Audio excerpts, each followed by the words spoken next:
Hey everyone, it's Tim Black here, and I'm in the wilds of Idaho, spending time here with my wife and sister-in-law um, at our sister-in-law's cabin that she and her late husband built with their own hands. And it's such a blessing to be here. And I'm just walking out here early in the morning. I started a little campfire, drinking some coffee, and I just felt moved to publicly praise God for just little things, pine scented air. We live in Arkansas and we have pine trees, but there's just something about being up in the mountains when the air is crisp and cold in the morning and you just smell the ponderosa pines and the lodgepole pines, and just the scent of mountains. It's just so wonderful. I remember many times backpacking in Oregon or my boyhood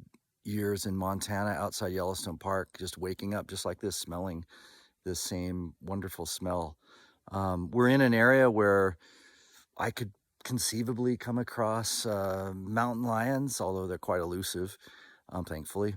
Wolves, coyotes, moose, bear, there's all kinds of things up here.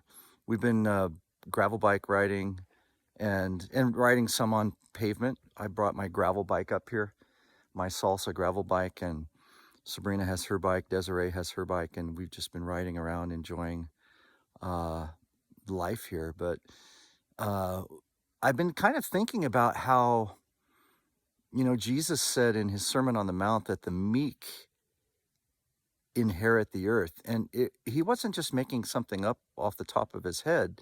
He was actually quoting, I believe it's a Psalm 34, if I recall correctly.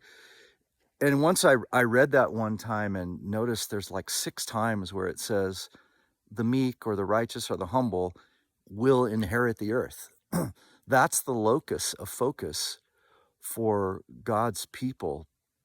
It's not really going to heaven when we die. It's being, as Revelation 5 puts it, he made us to be priests on the earth.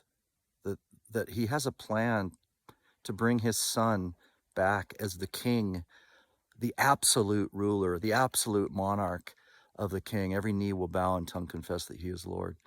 And he invites his people to be part of that rule. If you read the letters to the 7 churches in Revelation, I believe it's the letter to Thyatira where he mentions, or maybe it's Laodicea, where he mentions that he will, those who overcome will sit and rule with him on his throne. So in other words, shared rule.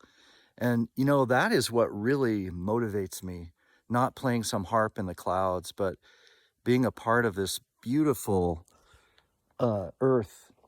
And you know obviously it's going to be restored to uh, a, a beauty and a glory that God has in store for us. I mean, just some of that is mentioned in Isaiah, where it says that the wolf will lay down with the lamb. In other words, there'll be harmony restored to the animal kingdom.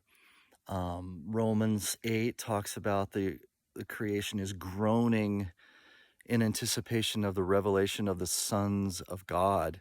And I believe that means the rulers who will rule with Christ, a restored creation, resurrected people ruling with the resurrected Jesus.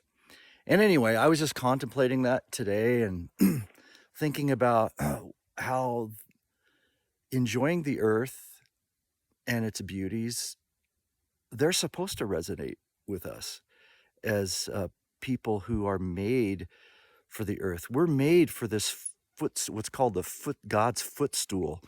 And man, if you read Hebrews or Revelation at the end, heaven is coming down to earth. That's the incredible thing, that God is going to reign and live with man.